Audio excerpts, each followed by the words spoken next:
-3 हे डिवाइडमध्ये गेलं, 3ला 3 कॅन्सल आणि हे मायनस काय केलं वरती आलं, -1 झालं.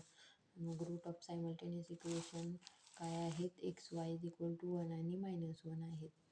तर अशा पद्धतीनं हे सायमल्टेनियस इक्वेशन काढून आपण काय केलं, सोडवून x आणि yच्या व्हॅल्यू काढलेल्या आहेत.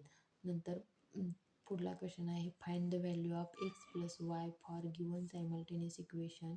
हे 2 सायमल्टेनियस इक्वेशन आहेत. तर हे फर्स्ट आणि सेकंड इक्वेशन आपण नाव दिलेलं आहे.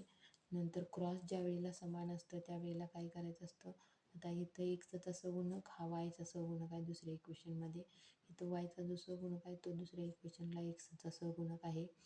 तर आपण काय करायचं आहे, दोन इक्वेशन काय करायचं आहे, तर ॲडिंग इक्वेशन फर्स्ट आणि सेकंड पहिल्यांदा करायचं. परत दोन्ही इक्वेशन काय केलीत आपण ॲड केली.